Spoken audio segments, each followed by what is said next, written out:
வணக்கம். நான் யாருன்னு உங்களை அறிமுகப்படுத்திக்க தேவையில்லை. என் பேர் நளினி. மாதா பிதா குரு தெய்வம்னு சொல்லுவாங்க. எல்லாரோட வாழ்க்கையிலுமே எல்லாரோட லட்சியத்துக்கும் ஒரு குரு நிச்சயமா தேவைங்க. நாம சாமி கிட்ட வேணும்னா நேராக நம்ம போய் சாமி கிட்ட இது கூட அது கூடன்னு வேண்டது இல்லை. நமக்கு மூலியமா, அதாவது ஒரு குரு மூலியமா சொல்லிட்டோம்னு வச்சுக்கோங்களேன், அந்த கடவுள் வந்து நம்மளை ஏற்றுப்பார் உடனே. இப்போ நம்ம ஒரு கோயிலுக்கு போகிறோம், நம்ம தேங்காய் பழத்தட்டெல்லாம் வாங்கிட்டு யார்கிட்ட கொடுக்குறோம்? ஒரு பூசாரி கிட்ட தானே கொடுக்குறோம். அவர் நேரடியாக போயிட்டு சுவாமி கிட்ட நம்மளோட கோரிக்கைகளை எல்லாருமே சொல்லி நிறைவேற்றுவாங்க. இப்படி எல்லாருக்குமே தேவையான ஒரு குரு நிச்சயமா வாழ்க்கையில இருந்தா அந்த வாழ்க்கை சுபிட்சமாகவும் சந்தோஷமாகவும் ரொம்ப நல்லாவும் இருக்குங்க. அப்படி நாங்கள் தேடிக்கிட்டே இருக்கும்போது எனக்கு கிடைச்ச குரு தாங்க வைராவி பைரவ பாபாஜி. இந்த பாபாஜியை பற்றி சொல்லணும்னா நிறைய சொல்லிக்கிட்டே போகலாங்க, நேரமே பத்தாது. ஏன்னா வைராவி பைரவ பாபாஜி இருக்காரு இல்லைங்களா. இப்போ நீங்கள் பார்த்தீங்கன்னா எந்த டிவி சேனல் ஓப்பன் பண்ணாலும் பைரவரை கும்பிடுங்க, பைரவரை கும்பிடுங்க, பைரவரை கும்பிடுங்க. அப்படி இல்லாட்டி ஏதாவது வெளியில் போனீங்கன்னா கூட தெருநாயாக இருந்தால் கூட அதுக்கு ஏதாவது சாப்பாடு ஃபீட் பண்ணுங்கன்னு சொல்லிட்டு எல்லா இடத்துலையும், அதாவது பேப்பராக இருக்கட்டும், டிவியாக இருக்கட்டும், சினிமாவுக்கு போனாலும் எங்கேயாவது எப்படியாவது பைரவரை வழிபடுங்கன்னு சொல்லிட்டு இருக்காங்க. அப்படி சொல்லிக்கிட்டே இருக்கிற நேரத்தில் நமக்கு பைரவ பாபாஜியே ஒரு குருவா அமைஞ்சது எவ்வளோ பெரிய நல்ல விஷயம் தெரியுமாங்க. எல்லாருமே குடும்பமாக வந்து அவரை பார்க்கணும்னு நினைப்பாங்க. ஏன்னா நீங்களே தெரியும், எவ்வளோ பேப்பர்ஸ்லாம் நம்ம படிக்கிறோம், சுவாமிஜின்னாலே எல்லாரும் பயப்பட ஆரம்பிச்சிருவாங்க. ஆனால் எங்கள் பாபாஜி கிட்ட அப்படிலாம் பயமே தேவையில்லைங்க உங்களுக்கு. நீங்கள் உங்கள் ஃபேமிலியோட, ஏன்னா எங்கள் பாபாஜியும் அவரோட ஃபேமிலியோட தான் உங்களை பார்ப்பாரு. உங்களுக்கு ஏதாவது நிறை குறைகள் எங்கள் பாபாஜி கிட்ட சொல்ல முடியலன்னா அவங்க வீட்டில், அதாவது எங்கள் பாபாஜியோட மிஸ்ஸஸ் இருப்பாங்க, அவங்க கிட்ட நீங்கள் உங்களுடைய மனக்குறைகள் எல்லாமே திறந்து பேசலாம். ரொம்ப ஃப்ரெண்ட்லியாக ஃப்ரெண்ட்ஷிப்பாக உங்களை வந்து ஒரு சுவாமிஜி மாதிரிலாம் ட்ரீட் பண்ணாமல் தன்னோட சகோதரியாக ட்ரீட் பண்ணி, தன்னோட அண்ணனாக ட்ரீட் பண்ணி ரொம்ப அழகாக நமக்கு வேண்டிய அறிவுரைகள்லாம் சொல்லுவாங்க. இல்லை சிலவங்களாம் நினைப்பாங்க, என்னடா சுவாமிஜின்னு சொல்கிறோம், இவர் வந்து பூஜை பண்ணல, அது பண்ணல, இது பண்ணலன்னு பயமுறுத்துவாங்க. அப்படிலாம் இல்லாமல் உங்களுக்கு என்ன தேவையோ, நமக்கு வந்து பார்த்தீங்கன்னு வச்சுக்கோங்களேன், ஒரு கவுன்சிலிங் மாதிரி இருக்கும். எங்கள் பாபாஜி கிட்ட வந்தீங்கன்னா ஒரு நல்ல கவுன்சிலிங் பண்ணி நமக்குள்ள குறைகள் எல்லாத்தையும் அவர் எடுத்துப்பார். நம்மளோட சந்தோஷம் மட்டும்தான் நமக்கு கொடுத்து நம்மளை இங்கேருந்து அனுப்புவார். பாபாஜியை கும்பிட கும்பிட கும்பிட நம்மளோட வாழ்க்கை மேன்மேலும் சிறந்து வந்துக்கிட்டே இருக்கோங்க. அதுக்கு நானே ஒரு உதாரணம். பைரவர் எங்களோட குலதெய்வங்க. ஆனால் குலதெய்வமாக இருந்தாலும் எனக்கு வந்து கொஞ்சம் பைரவரை பார்த்தாலே பயப்படுவேன். நான் எப்போ பார்த்தாலும் வந்து என்னோட கனவுல வந்து டிஸ்டர்ப் பண்ணிகிட்டே இருப்பார்.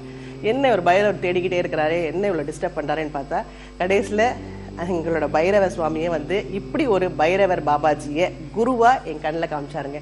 ஸோ இதுக்கு நான் வந்து வைராவி பைரவ பாபாஜிக்கு என்றைக்குமே நன்றி கடன் பட்டிருப்பேங்க. எந்த ஒரு காசு பணத்துக்கும் ஆசைப்படாமல் மனசில் உள்ளது எல்லாமே அவர்கிட்ட கவலைகளை கடவுள்கிட்ட கொட்டுற மாதிரி குரு கிட்ட கொட்டிட்டு நீங்கள் போயிட்டே இருக்கலாம். நிச்சயமா நம்மளோட கவலைகள் எல்லாமே தீர்க்கறதுக்காக பாபாஜி நமக்காக பைரவர்கிட்ட நேராகவே வேண்டி நேராகவே பேசி நம்மளோட ப்ராப்ளம் அத்தனையுமே சால்வ் பண்ணுவாருங்க. இப்படி பாபாஜியை பற்றி சொல்லிக்கிட்டே போகலாங்க. எங்கள் பாபாஜியை நீங்கள் பார்க்க வரீங்கன்னு வச்சுக்கோங்களேன், வீட்டுக்குள்ளே நுழைஞ்ச உடனே அர்த்தநாரீஸ்வரர் தாங்க இருப்பாங்க. அதாவது சிவனும் பார்வதியும் ஒன்றா சேர்ந்து இருப்பாங்க. இந்த கான்செப்ட் தான் எங்கள் பாபாஜியோட தாரக மந்திரமுங்க. ஏன்னா காசி விஸ்வநாதருக்கு போட்டிங்கன்னா நம்ம காலபைரவரை நிச்சயமாக கும்பிடுவோங்க. அந்த பைரவரே இன்னைக்கு நமக்காக வந்திருக்காருன்னா நம்ம எல்லாரும் எவ்வளவு கடவுளால் ஆசீர்வதிக்கப்பட்டவங்க தெரியுமாங்க. நீங்கள் பாபாஜியை சந்தோஷமாக என்னைக்கு வேணாலும், அதாவது இந்த டைம் தான் இல்லாமல் எப்போ வேணாலும் நீங்கள் அவருக்கு ஃபோன் பண்ணி கேட்கலாம். சப்போஸ் அவரால் ஃபோன் எடுத்து அட்டன் பண்ண முடியலன்னா உடனே அவங்க மிஸ்ஸஸ்க்கு நீங்கள் ஃபோன் பண்ணி பேசலாம். இவ்வளவுமே நீங்கள் பார்த்தீங்கன்னா ஏதோ ஸ்கிரிப்ட் ரெடி பண்ணி என்கிட்ட கொடுத்து பேச சொன்னது இல்லவே இல்லைங்க. நானாக இங்கே வந்ததுக்கப்புறம் உட்காந்து என் மனசுக்குள்ளே இருக்கிறது அத்தனையுமே நான் சொல்லிக்கிட்டே இருக்கேன். பெண்ணாக பிறந்துட்டாலே நம்ம எல்லாருமே சொல்லுவோங்க நமக்கெல்லாம் பிரச்சனை ஜாஸ்தின்னுட்டு. ஆனால் நிறைய பெண்கள் பார்த்தீங்கன்னா பிரச்சனையில தான் என் வாழ்க்கை ஓடிக்கிட்டே இருக்கேன்னு. அவங்க எல்லாத்துக்குமே ஒரு விடிவு காலம் வேணும்னா நீங்கள் எல்லாருமே வைராவி பைரவ சுவாமிஜியை பார்த்தீங்கன்னு வச்சுக்கோங்களேன், நிச்சயமாக நம்மளோட பிரச்சனைகள் அத்தனைக்குமே ஒரு விடிவு காலம் ஏற்படுங்க. இது வந்து நான் என் வாழ்க்கையில் நடந்த உண்மையை சொல்கிறேங்க. எல்லாருக்குமே உண்மையிலேயே சொன்னீங்கன்னா ப்ராப்ளம்ஸ் நிறைய இருக்கும். அப்படி எனக்கு ஏற்பட்ட ஒரு ப்ராப்ளம் வந்து, நான் ஒரு இடம் வாங்கணும்னு நினச்சிட்டே இருந்தேன். ஏன்னா நான் நிறைய இடம் வாங்கி வீடு கட்டி எல்லாமே வந்து என் ஃபேமிலிக்காக நான் கொடுத்துட்டு வந்தேன். இப்போ என் பிள்ளைங்களுக்காக ஒரு சின்னதாக இடம் வாங்கி அவங்களுக்கு ஒரு அழகான ஒரு குட்டி ஒரு வீடு கட்டி கொடுக்கணும்னு ஆசைப்பட்டேங்க. அந்த வீடு என்னமோ எனக்கு தடங்கள் ஆகிக்கிட்டே இருந்தது. ஷூட்டிங் நடந்துக்கிட்டே இருக்கும்போது எனக்கு வந்து ஒருத்தர் வந்து அறிமுகமானார். ஒரு சுவாமிஜியை பற்றி நான் சொல்கிறேன், நீங்கள் கேட்பீங்களான்னு கேட்டாங்க. நான் எல்லா சுவாமிஜியும் பார்ப்பேங்க, பேசுவேன். ஆனால் நான் ரொம்ப யாரையுமே வந்து என்னோட குருவாக நான் தேர்ந்தெடுத்துக்கிட்டது இல்லை. என்னோட குருன்னு பார்த்தீங்கன்னா நான் ராகவேந்தர் சுவாமியை தான் தேர்ந்தெடுத்துப்பேன். எனக்கு அவர் தான் குரு. நான் எதுவாக இருந்தாலும் அவர்கிட்ட தான் சொல்வேன்னு சொன்னேன். இல்லைம்மா அப்படின்னு சொல்லிட்டு சும்மா பேசிக்கிட்டே இருந்தோம். இந்த பைரவ பாபாஜியை பற்றி அவர் பேசவே இல்லை. ஒரு சுவாமிஜி சுவாமிஜி சுவாமிஜி சுவாமிஜின்னு தான் பேசிட்டே இருந்தாரு. ஆனா சடனா வந்து பைரவான்னு பேர் சொன்னதுக்கு அப்புறமா எனக்கு ஒண்ணுமே புரியல. பைரவாரா?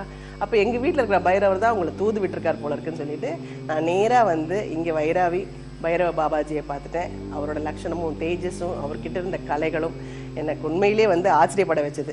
நிச்சயமா நாம எல்லாருமே வந்து தெய்வத்தை நேரா பார்க்கறது இல்லைங்க, ஒரு குரு மூலமா தான் பார்ப்போம்னு சொன்னேன். அந்த குருவே எனக்கு வந்து பைரவர் மூலமா கிடைச்சதுக்கு நான் வந்து காசி விஸ்வநாதருக்கும் கால பைரவருக்கும் நான் கும்பிடுற ஸ்வர்ண ஆகர்ஷண பைரவருக்கும் நான் நன்றி சொல்ல கடமைப்பட்டிருக்கேங்க. நிச்சயமா எத்தனை ஜென்மம் எடுத்தாலும் இந்த பைரவ பாபாஜியை எனக்கு குருவா அமையணும்னு நான் வேண்டிக்கிறேன். நன்றி, வணக்கம். வணக்கம் நேயர்களே, உங்கள் அனைவருக்கும் மாலை பொழுதின் இனிய வணக்கங்கள். MK தொலைக்காட்சியின் வாயிலாக விடியலை நோக்கி நிகழ்ச்சியில் சந்திப்பதில் மிகுந்த மகிழ்ச்சி அடைகிறோம். ஒவ்வொரு வாரமும் நம்மளுடைய நிலையத்திற்கு சுவாமிஜி பைரவ பாபாஜி அவர்கள் புதன், வியாழன், வெள்ளி மாலை பொழுது 5 மணி முதல் 6 மணி வரை நேரலையில் வந்து உங்களோட பிரச்சனைக்கு ஏற்றவாறு உங்களுடைய கர்மாவின் அடிப்படையில் மிக எளிமையான முறையில் பரிகாரம் சொல்லிட்டு இருக்கார். இன்றைய தினம் வருகை தந்திருக்கார். வணக்கம் சுவாமி. நேயர்கள் அனைவருக்கும் இன்னொரு முக்கியமான விஷயம், இன்னைக்கு நேயர்கள் யாரும் பேச போறதில்ல. லைவ் முடிஞ்சதுக்கு அப்புறம் நம்மளுடைய நிலையத்திற்கும் சரி, இல்லைன்னா அந்த மொபைல் நம்பருக்கும் சரி, நிறைய பேர் நிறைய கேள்விகள் கேட்குறீங்க. அந்த கேள்விகளை உங்களுடைய மக்களால் கேட்கப்பட்ட கேள்வியை நான் இன்னைக்கு கேட்க போறேன். ஸோ மக்கள் யாரும் பேச போறதில்ல, ஆனா இந்த கேள்விகள் பொதுவான கேள்விகள், இதை பார்த்து எல்லாருமே பயன்பெறலாம் அப்படிங்கிற ஒரு அற்புதமான நிகழ்ச்சி வந்து சுவாமிஜி வந்து இன்னைக்கு வந்து அரேஞ்ச் பண்ணியிருக்காரு. வணக்கம் சுவாமிஜி. இப்போ வழக்கமா ஒரு நிகழ்ச்சி ஆரம்பிக்கும் போது உங்களுடைய கருத்துக்கள் சொல்லுவீங்க, இன்னைக்கு என்ன சொல்லி ஆரம்பிங்க? தன்னுள் நேசிப்பவர் கடவுள், தாய்மையை நேசிப்பவர் மகான், தன்மையை நேசிப்பவர் மனிதர்னு சொல்லுவாங்க. நன்றி சுவாமிஜி. மன்னிக்கணும், இந்த கருத்தை இன்னும் கொஞ்சம் விளக்கமாக கேட்கலாம். தன்மையை அப்படின்னும் போது மக்கள் எப்படி புரிஞ்சுப்பாங்க தெரியல. என்ன அது? என்ன தன்மைங்கிறது? அதாவது நம்ம ஒவ்வொருமே ஒவ்வொரு விதமான தவறுகள் செஞ்சுக்கிட்டு இருக்கோம். கண்டிப்பா. அதை வந்து தனிமையில உட்காந்து தன்மையா பேசு ஒருத்தட்ட அப்படிம்போம். அதுக்கு காரணம் என்ன? அடக்கமாகவும் பொறுமையாகவும் நிதானமாகவும் பேசு. நிதானத்தோட எல்லாரும் விரும்புறது அதுதான். ஒருத்தர் ஹார்டா பேசினா அவர் கொஞ்சம் நிதானமா பேசுறாங்க. கண்டிப்பா. அந்த தன்மை, நம்ம செய்யக்கூடிய தவறுகளை திருத்திக்கக்கூடிய ஒரு மனிதர், அதை நேசிச்சு திருத்தணும். அதே மாதிரி ஒருத்தர் கேரக்டர், இப்போ உங்கள்கிட்ட யாரும் ஒருத்தர் நல்லா அன்பா பேசினா உங்களுக்கு பிடிக்கும், உங்களை உயர்த்தி பேசினா பிடிக்கும். அப்ப அந்த இடத்துல அவர் பேசக்கூடிய தன்மை உங்களுக்கு பிடிச்சிருக்கு. அந்த தன்மையை மனிதர்கள் நேசிக்கிறார். கண்டிப்பா. ஏன்னா ஒவ்வொரு நிகழ்ச்சி முடிஞ்சதுக்கு அப்புறம் கூட நிறைய நேயர்கள் வந்து ஆன்மீகத்துல சந்தேகம் கேட்கறாங்களோ இல்லையோ, சுவாமிஜி ஒவ்வொரு லைவ்லயும் அந்த கருத்து சொல்றாருங்களா, அது வந்து ரொம்ப யூஸ்ஃபுல்லா இருக்குன்றாங்க. இன்னைக்கு சொன்னதும் உண்மையிலே பயனுள்ள. தன்மையை நேசிக்கிறத விட்டு அவங்களுடைய உண்மையான தன்மையை நேசிக்கணுங்கிறது தான் இதோட முக்கிய கருத்து. நன்றிங்க சுவாமிஜி. தன்னைத்தான் அறியணுன்ற மாதிரி சொல்லியிருக்கீங்க. உண்மையிலேங்க சுவாமிஜி. சுவாமிஜி, இப்போ வந்து நம்மளுடைய நிகழ்ச்சியில கேள்வி தொடங்கும். நிறைய நேயர்கள் கேட்ட கேள்வி, ஒருமித்த கேள்வியா கேட்ட கேள்வி என்னன்னா, ஒரு சில மாசங்கள்ல வாசல்ல கோலம் போட்டு அந்த கோலத்துல நடுப்புறம் சாணத்தை வச்சு, அது என்ன காரணம்? அது என்ன? முக்கியமா அது மார்கழி மாசங்கள்ல காரணம் மார்கிழி. ஃபர்ஸ்ட் தமிழ் மாதங்களை பத்தி நான் அடிக்கடி டிவியில சொல்லியிருக்கேன். அதுல மார்கிழிங்கிறப்ப என்ன ஆகும்னா, தன் ஆணவங்கள் அழியக்கூடிய மாசம் அது. அப்போ வந்து வீட்டு வாசல்ல அந்த சாணம் பிள்ளையார் பிடிச்சு வைக்கிறப்ப பசுஞ்சாணத்துல தான் முக்கியமா வைக்கணும்.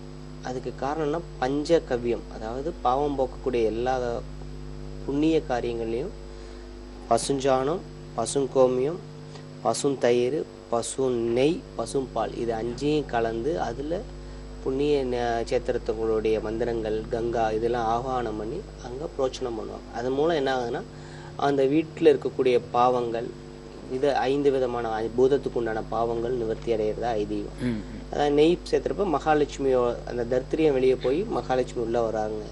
அதே பசுஞ்சாணத்துல முன்னாடி வச்சு அதுல செம்பருத்தி பூ தான் வைக்கணும். இப்ப நிறைய பேர் நிறைய பூ வைக்கிறாங்க, செம்பருத்தி பூ தான் வைக்கணும். அப்படி வைக்கிறப்ப என்ன ஆகும் அப்படின்னா, அந்த வீட்டுல எப்பொழுதுமே எந்த நோய் நொடிகளும் வராது. அதுதான் அங்க வைக்கிறது. பசு சாணத்துல தெளிக்கிறதுக்கு காரணமும் வீட்டுக்குள்ள தீயவை, இந்த ஏவல்கள், சும்மா போகக்கூடியது, ஆன்மாக்கள், இது எல்லாம் வராம இருக்கிறது தான் பசுஞ்சாணத்தை தெளிக்கிறது. மார்கழி மாசம் பசுஞ்சாண பிள்ளையார் வைக்கிறது. அது செம்பருத்தி பூ தான். ஆனா இப்ப வைக்கிறது எல்லாருமே வந்து அந்த பூசணி பூ வச்சிருவாங்க. ஆனா செம்பருத்தி பூவுக்கு தான் முதல் மரியாதை. ஏன் அப்படின்னா, அது ஒரு மனிதன் பிறந்து இப்ப உங்க வகுத்து வழிங்கிறப்பதான் அந்த வகுத்த ஒரு ஸ்பாட்டாவே உங்களுக்கு, அந்த வகுதுலேயே உங்களுக்கு தெரியும். அது வரைக்கும் வகுரை பத்தி யோசிக்க மாட்டீங்க. அதே போல இப்ப ஹார்ட்ல பிரச்சனை வரப்பதான் ஹார்ட்டை பத்தி யோசிப்பீங்க. அதனால செம்பருத்தி பூ வைக்கிறப்ப என்ன ஆகும்னா, உடலுக்குள்ள இருக்கக்கூடிய அனைத்து நரம்புகளுக்கும் சக்தி கொடுக்கும். அதனால செம்பருத்தி பூ வைக்கணும். இதுக்கு ஆன்மீக சித்தர் வழியில இன்னும் 2-3 காரணங்கள் இருக்கு. அது இப்போதைக்கு மக்களுக்கு தெரிய வேண்டாம். அவங்களுக்கு தேவையானது என்ன அது தெரிஞ்சோம். நன்றி நன்றி சார். நேயர்களை நீங்கள் பார்த்து பயன்பெற்று கொண்டிருக்கும் இந்த நிகழ்ச்சி, நீங்கள் உங்களுக்கு பலன் தந்து கொண்டிருக்கும் இந்த நிகழ்ச்சி விடியலை நோக்கி நிகழ்ச்சி. நம்மளுடைய சுவாமிஜி பைரவ் பாபாஜி அவர்களை சென்னையில சந்திக்கணும்னா ஒவ்வொரு வாரமும் புதன், வியாழன், வெள்ளி 3 நாளும் சந்திக்கலாம். எங்கன்னு பாத்தீங்கன்னா முகப்பேர் ஈஸ்ட்ல டிஏவி கேர்ள்ஸ் ஹையர் செகண்டரி ஸ்கூலுக்கு அந்த பஸ் ஸ்டாப்ல இறங்கி நேரா உள்ள போனீங்கன்னா 4வது right, Panneer Nagar main road, number 134, Eswari இல்லம். இது தவிர ஒவ்வொரு வாரமும் சனிக்கிழமை திருச்சியில சந்திக்கலாம். திருச்சியில எங்கன்னு பாத்தீங்கன்னா பொன்மலை சர்வீஸ் ரோட்ல இருக்க டிவிஎஸ் டோல்கேட் பஸ் ஸ்டாப் பக்கத்துல இருக்கு, அங்க இறங்கினா போதும். இது தவிர ஒவ்வொரு வாரமும் ஞாயிற்றுக்கிழமை சேலத்துல சந்திக்கலாம். சேலம் புது பஸ் ஸ்டாண்டுக்கு ஆப்போசிட்ல இருக்கிற வசந்தம் ஹோட்டல்ல. எந்த இடத்துல நீங்க சுவாமிஜி சந்திக்கிறதா இருந்தாலும் போன் பண்ணி பதிவு பண்ணிட்டு போங்க. காலை 10 மணிலிருந்து 3 மணி வரை. சுவாமிஜி இப்போ வந்து இந்த விளக்கு பத்தி பேசணும். அதே சமயத்துல வீட்டுல பூஜை ரூம்ல விளக்கு ஏத்துறது நீங்க அடிக்கடி சொல்லுவீங்க, எந்த திசையில ஏத்தணும் அப்படின்ட்டு. அதாவது இப்போ வந்து பூஜை ரூமே ஃபர்ஸ்ட் பேசணும், அதுக்கப்புறம் தான் பூஜை விளக்கை பத்தி பேசணும். பூஜை ரூம் பார்த்தீங்கன்னா எல்லாருமே கன்னி மூலையில் அமைச்சிருப்பாங்க.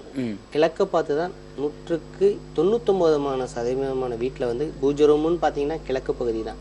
ஆனால் கிழக்கு பகுதி எந்தெந்த வீட்டில் வைக்கலாம் அப்படின்னா தெற்கு வாசல் வைக்கலாம். அதே கிழக்கு வாசல் வைக்கக்கூடாது. கிழக்கு பக்கம் வாசப்படி இருந்தால் வைக்கக்கூடாது. அப்படி வச்சோம் அப்படின்னா சாமி படங்களை வந்து வடக்கு நோக்கி வைக்கணும். மேற்கு வாசல் வைக்கலாம். வடக்கு வாசல் இருக்கிறவங்க, முக்காவாசி வீடுகள் வடக்கு வாசலா இருக்கு, அவங்க ஈசான்யத்தில், அதாவது உள்ள நுழைஞ்சோன்னு அவங்களோட இடதுகை பக்கம் மேற்கு முகமா பூஜை ரூம் அமைக்கணும். இது யாருமே அமைக்க மாட்டேங்கிறாங்க, பயப்படுறாங்க பூஜை ரூம் வந்து மேற்கு பக்கம் அமைக்கிறதுக்கு. ஆனா அப்படி பூஜை ரூம் வைக்கிறப்ப என்ன ஆகும்னா வீட்டுல ஐஸ்வர்யம், வடக்கு வாசல் இருக்க வீட்டுல தான் நிறைய பண விரயங்கள் நடக்கும். இதை பார்த்துட்டு இருக்க மக்கள் வடக்கு வாசல் இருக்கவங்க 2 நிமிஷம் அந்த வீட்டுக்கு வந்தோன்னே எப்படி இருக்கு, பணம் வரும், நல்ல செலவு இருக்கும். ஆனால் நல்லா நீங்கள் ஹைஃபையாக இருக்கிற மாதிரி தெரிஞ்சாலும் சேவிங்ஸ்னு பார்த்தீங்கன்னா கம்மியாக இருக்கும். அப்போ உங்கள் பூஜை ரூமை நீங்கள் மாற்ற முடியும். இனிமேல் மாற்ற தேவையில்லை. இனி அப்படி கட்டுறப்ப அப்படி கட்டுங்க. கட்ட முடியலையா வடக்கு பக்கம் ஈசானியத்தில் கிழக்கு செவத்தில் மேற்க பார்த்து சாமி படங்களை மாட்டி விடும். அப்படி மாற்றப்ப என்ன ஆகும்னா வீட்டில் ஐஸ்வர்யம் தங்கும். அதே பூஜை ரூமில் கிழக்கு வாசலில் இருக்கிறவங்க வடக்கு பகுதியில் தான் வந்து பூஜை ரூம் வந்து வடக்கு பார்த்து வைக்கணும். அதாவது தெய்வங்களை வந்து கிழக்கு பக்கமே பூஜை ரூம் இருந்தாலும் வடக்க பார்த்து வைக்கணும். இப்படி வச்சு வழிபட்டுட்டு வந்தாங்கன்னா அந்த வீட்டில் வந்து ஐஸ்வர்யம் தங்கும். 2வது, இப்போ கிழக்கு திசை வீடு, அவங்க நல்லெண்ணெய் 100, தேங்காய் எண்ணெய் 50, நெய் 50, இது 3ஐயும் கலந்து தீபம் போடணும். மேற்கு வாசல்ல இருக்கிறவங்க கடுகெண்ணெய் 50, நல்லெண்ணெய் 100, இது கலந்து தீபம் போடணும். வடக்கு வாசல் இருக்கிறவங்க இழுப்ப எண்ணெய், புங்க எண்ணெய், இது 2 50-50, நல்லெண்ணெய் 100, இது 3ஐயும் கலந்து தீபம் போடணும். எல்லாமே வாசலை பார்த்து தான் இருக்கணும் தீபங்கள். தெற்கு வாசல் இருக்கிறவங்க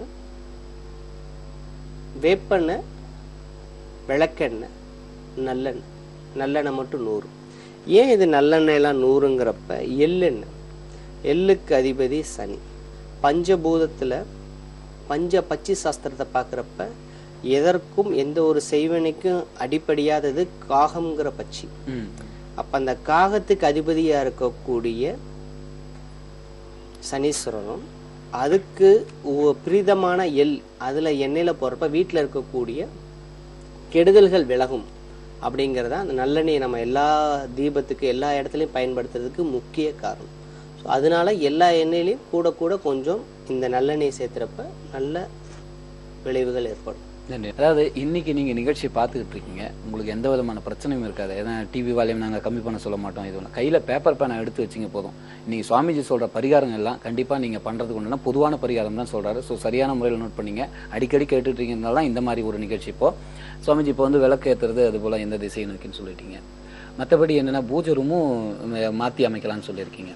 இது தவிர விளக்குல வந்து இந்த நல்லெண்ணெய் ஒன்று சொல்லுவீங்க, அதாவது வந்து சமையலுக்கு பயன்படுத்துற நல்லெண்ணெய் தான் பயன்படுத்தும். சில விளக்குக்கு கம்மியான ஒரு இதுல வாங்குவாங்க, அது கூட வேணான்னுவீங்க.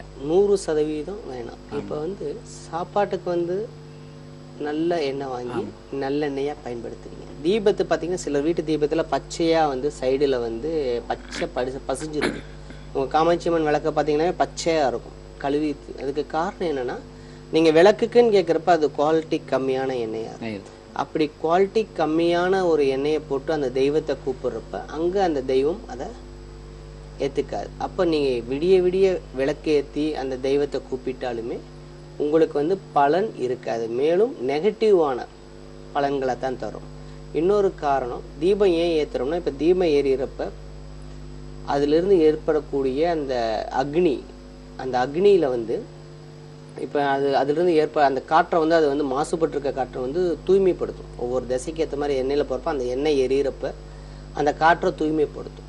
அதுலேயே நீங்கள் குவாலிட்டி கம்மியாக, அதாவது தரம் குறைஞ்ச எண்ணெயை நீங்கள் போட்டிங்க அப்படின்னா என்னாகும் அப்படின்னா, மேலும் வந்து அந்த வீட்டில் வந்து கஷ்டங்கள் அபிவிருத்தி ஆகும், குறையாது. அதனால கம்மியாக வாங்கினாலும் பரவாயில்ல, நல்ல எண்ணெயாக வாங்கி பயன்படுத்துங்க. இப்போ நீங்கள் 5 எண்ணெய் கலந்து போடணும்னு ஆசைப்பட்டீங்கன்னா 5 எண்ணெய் நீங்களே நேரடியாக போய் வீட்டுக்காக வாங்கி கலந்து போடுங்க. அப்போ தான் அதோட முழு பலனை நீங்கள் அனுபவிப்பீங்க. நன்றிங்க சுவாமிஜி. இப்போ பூஜை ரூமில் எந்த கடவுளோட போட்டோ இருக்கக்கூடாது? ஏன்னா நிறைய பேர் சொல்லியிருக்காங்க, ஆஞ்சநேயர் போட்டோ வந்து வீட்டில் வந்து பூஜை ரூமில் வைக்காதீங்க அப்படின்னு சொல்லுங்க. அது உண்மையா, இல்லை இது போல் ஏதாவது இருக்கக்கூடாதுங்களா? 100% ஆஞ்சநேயர் போட்டோ வைக்கலாம், பூஜை ரூமில் வைக்கலாம். அதே மாதிரி பைரவர் போட்டோவும் வைக்கலாம். அனைத்து தெய்வங்களுமே நமக்கு வந்து ஒரு விஷயத்த சொல்லுது. ஒவ்வொருவரும் ஒவ்வொரு விதம்ங்கிற மாதிரி, ஒவ்வொரு மனிதர், எல்லா மனிதரும் ஒரே மாதிரி கிடையாது. அதே மாதிரி ஒவ்வொரு தெய்வத்துக்கும் ஒவ்வொரு விதமான சக்திகள் இருக்கு. கண்டிப்பா. ஸோ நமக்கு ஜாதக ரீதியாகவும் நட்சத்திர ரீதியாகவும் எந்த தெய்வம் வருதோ அந்த தெய்வத்தையும் குல தெய்வத்தையும் முதல்ல பிள்ளையார். இதே நீங்கள் வந்து சித்திரையிலிருந்து சித்திரை, வைகாசி, ஆனி, ஆடி, புரட்டாசி, ஐப்பசி இந்த 6 மாதம் பிறந்தவங்க வந்து வளம்புரி பிள்ளையாரையும், அடுத்த 6 மாதம் கார்த்திகை, மார்கழி, தை, மாசி, பங்குனி இந்த 6 மாதம் பிறந்தவங்க வளம்புரி பிள்ளையாரும் வச்சு கும்பிட்டுட்டு வந்தாங்கன்னா உண்மையிலேயே நல்ல பலனை தரும். அதுக்கப்புறம் அவங்க குலதெய்வம், அதுக்கப்புறம் அவங்க இஷ்ட தெய்வம், அதுக்கப்புறம் நட்சத்திர தெய்வங்கள், கடைசியாக முருகர்.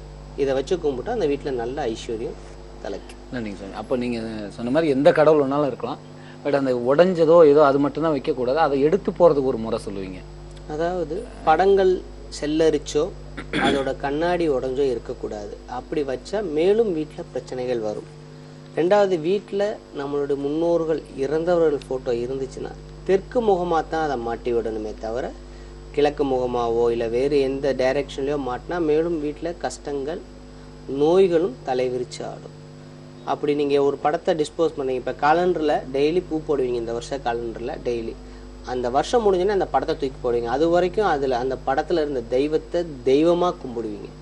அந்த வருஷம் முடிஞ்சோன்னே அப்போ அங்கே தெய்வம் இல்லையா, தூக்கி போட்டு அதே மாதிரி வேற வாங்கி வைக்கிறீங்க. அப்போ என்ன பண்ணணும், அப்பயும் ஒரு பாவத்தை செய்கிறீங்க. ஏன்னா அந்த காலண்டரை தூக்கி போடுறப்ப அதில் தெய்வமாக நீங்கள் கும்பிட்டு இருந்ததை அப்போ நீங்கள் உங்களோட நம்பிக்கையை நீங்களே அழிக்கிறீங்க. அப்போ விபூதி, அது எந்த ஒரு கடவுளாக இருந்தாலும் விபூதி எடுத்து தண்ணீரில் கலக்கி அது மேலே அப்ளை பண்ணிடணும். அப்ளை பண்ணிவிட்டு அதை எடுத்து வச்சுட்டு அதுக்கு பதிலாக அங்கே என்ன படம் வச்சுருக்க காலண்டரை மாட்டுறீங்களோ, இனி உங்களை வழிபடுறேன் மனதார வேண்டிட்டு தான் அதை டிஸ்போஸ் பண்ணணும். அது இல்லாமல் டிஸ்போஸ் பண்ணால் மேலும் பாவங்கள் வந்து சேரும். நன்றிங்க சுவாமி. நேயர்களை நீங்கள் பார்த்து பயன்பெற்று கொண்டிருக்கும் இந்த நிகழ்ச்சி நம்மளுடைய எம்கே தொலைக்காட்சியில் விடியலை நோக்கி பார்த்துட்டு இருக்கீங்க. என்ன ஒரு விஷயம்னா, நம்மளுடைய சுவாமிஜி எங்கே சந்திக்கணும், சில விஷயங்கள் வந்து நேரலையில் பேசும்போது உங்களுடைய பர்சனலான கேள்விகளை கேட்க முடியாது. அதனால தான் அடிக்கடி போய் சொல்றீங்கன்னு சுவாமிஜி டக்குன்னு கண்டுபிடிச்சிட, பேரை மாற்றுறதோ இல்லை ஊரை மாற்றுறதோ. அது மாதிரி வெளியே எல்லாருக்கும் தெரிஞ்சிட போது நம்மளோட பிரச்சனை அப்படின்னு நீங்கள் நினச்சிங்கன்னா டைரெக்டாக பார்க்கலாம் இல்லையா. நேரடியாக நீங்கள் சுவாமிஜி சந்திக்கணும்னு விருப்பப்படுறவங்க எங்கே பார்க்கலாம்னா, சென்னையில் புதன், வியாழன், வெள்ளி 3 நாளில் சந்திக்கலாம். அது எங்கே இருக்குன்னு பார்த்தீங்கன்னா, டிஏவி கேர்ள்ஸ் ஹையர் செகண்டரி ஸ்கூலுக்கு முகப்பேறு ஈஸ்ட்டில் DAV girls higher secondary school bus stop. அது அங்கே இறங்கி நேராக உள்ளே போனீங்கன்னா 4வது right, Panneer Nagar main road, number 134, Eswari இல்லம். இது தவிர ஒவ்வொரு வாரமும் திருச்சியில் சனிக்கிழமை சந்திக்கலாம். பொன்மலை சர்வீஸ் ரோடில் இருக்கிற எவரெஸ்ட் பார்க் ரெசிடென்ஸில் சந்திக்கலாம். டிவிஎஸ் டோல்கேட் பஸ் ஸ்டாப்பில் இருக்குது. இது தவிர ஒவ்வொரு வாரமும் ஞாயிற்றுக்கிழமை சேலத்தில் சந்திக்கலாம். சேலம் புது பஸ் ஸ்டாண்டுக்கு ஆப்போசிட்டில் இருக்கிற வசந்தம் ஹோட்டலில் இருக்குது. எந்த இடத்துல சுவாமிஜி நீங்கள் சந்திக்கிறதா இருந்தாலும் ஃபோன் பண்ணி பதிவு பண்ணிட்டு போங்க, கீழே தெரிகிற மொபைல் நம்பர்லேருந்து. அப்புறம் இன்னொரு முக்கியமான விஷயம், சுவாமிஜியை ஃபோனில் பேசணும்னா டைரெக்டாக பேச முடியாது. டிவியில் நேரலையில் பேசினா மேலே தெரிகிற நம்பரில் பேசலாம். மற்ற நம்பர் எல்லாமே பதிவு பண்ணுறதுக்காக தான் காலை 10 மணிலேருந்து 3 மணி வரை மட்டுமே அவரோட அலுவலகத்தில் சந்திக்க முடியும். சுவாமிஜி, இப்போ வந்து பூஜை விஷயங்கள்லாம் முடிஞ்சதுக்கப்புறம் நீங்கள் ஒன்று யாருமே சொல்லாத ஒரு விஷயத்த பண்ணியிருக்கீங்க. அதாவது வந்து ஒருத்தரோட ஜாதகத்தை மாற்றலாம் அப்படின்ட்டு. அது எந்த அளவுக்கு சாத்தியம், எப்படி மாற்ற முடியும், என்ன அதனால் என்ன பலன் கிடைக்கும்? அதாவது பலன் அப்படின்னா இடைக்காட்டு சித்தர் உங்க எல்லாத்துக்கும் தெரிஞ்சிருக்கு. இப்போ நம்ம ஜாதகத்தை எடுத்தீங்கன்னா சூரிய திசை, அடுத்து பார்த்தீங்கன்னா புத்திங்கிற இடத்துல குரு சனின்னு வரிசையாக 9 கிரகங்கள் வரும். அதுக்கப்புறம் சந்திர திசை, அதுக்கப்புறம் புதன் திசை, இப்படி மாறி மாறி ஒவ்வொரு திசையிலையும் ஒவ்வொரு புத்தி. அதற்கு முன்னாடி பார்த்தீங்கன்னா இடைக்காட்டு சித்தர்னு ஒரு சித்தர் வர்றதுக்கு முன்னாடி வரைக்கும் திசைகளை மட்டுமே வந்து இருந்துச்சு, புத்தின்னு ஒன்று இருக்காது. அப்போ என்ன ஆகும்னா பஞ்சம் வந்தாலும் தொடர்ந்து 5 வருஷம் 7 வருஷம் பஞ்சம் ஒரு நாட்டில். அதே மாதிரி ரொம்பவும் அழிவு வந்தாலும் தொடர்ந்து 7 வருஷம் 10 வருஷம் அழிவுகள், இந்த கோயில்கள் படையெடுப்புனால அழியிறது, இந்த மாதிரி நிறைய நடந்துச்சு. அப்போ வந்து இடைக்காடுங்கிற ஒரு இடத்துல ஒரு ஆடு மேய்க்கக்கூடிய ஒருத்தருக்கு ஏன் நம்ம மக்கள் வந்து பசி குறிப்பிட்ட காலத்தில் பசி பஞ்சத்தில் அடிப்படுறாங்க, இந்த பஞ்சத்தில் நம்ம ஊருக்காரங்க யாரும், அதாவது அவர் இருந்த ஊரை சேர்ந்த யாரும் இறக்கக்கூடாதுன்னு யோசிச்சு அவர் வளர்த்த ஆடுகளுக்கெல்லாம் எருக்கம் பால் கொடுத்தார்.